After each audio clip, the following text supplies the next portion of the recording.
মাসবুক ব্যক্তি যখন নামাজে ইমামের সাথে শরিক হবে, শরিক হওয়ার পরে ইমাম সাহেব তো যখন তার নামাজ শেষ হবে সে তো সালাম ফিরাবে।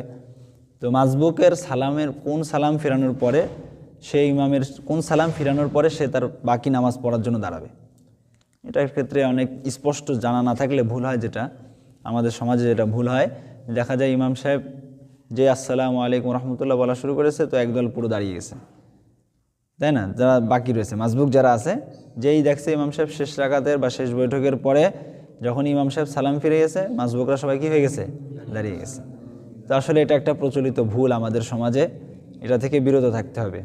মাসালা হলো, যখন ইমাম সাহেব প্রথম একদিকে সালাম ফিরাবে, তারপরে যখন থেমে আবার আরেক দিকে সালাম ফিরাবে, সেটা শেষ হবে, তারপরে দাঁড়াতে হবে মাসবুক ব্যক্তির। এর আগে দাঁড়ানো যাবে না। এর আগে কেন দাঁড়াবে না? এর আগে যদি দাঁড়ানো হয় তাহলে একটা বড় ভুল হতে পারে। দেখা গেল ইমাম সাহেবের নামাজের মধ্যে কোনো ওয়াজিব ছুটার কারণে তার সাহু সিজদা রয়েছে। যখন ইমাম সাহেব একদিকে সালাম ফিরাইছে, ও তো মনে করেছে নামাজ শেষ, উনি দাঁড়ায় গেছে মাসবুক সাহেব, কিন্তু এই ফাঁকে তো ইমাম সাহেবের আবার কী হলো? সাহু সিজদা। উনি একদিকে সালাম ফিরায় আবার আল্লাহ আকবার বলে সিজদায় চলে গেল। তাহলে যে মাসবুক সে তো দাঁড়িয়ে গেল, তার আবার ফিরে এসে আবার সিজদায় যায় মিলতে হবে। এটা নামাজের মধ্যে একটা কারাহাতের কারণ হতে পারে, ঠিক আছে? এটা অপছন্দনীয়।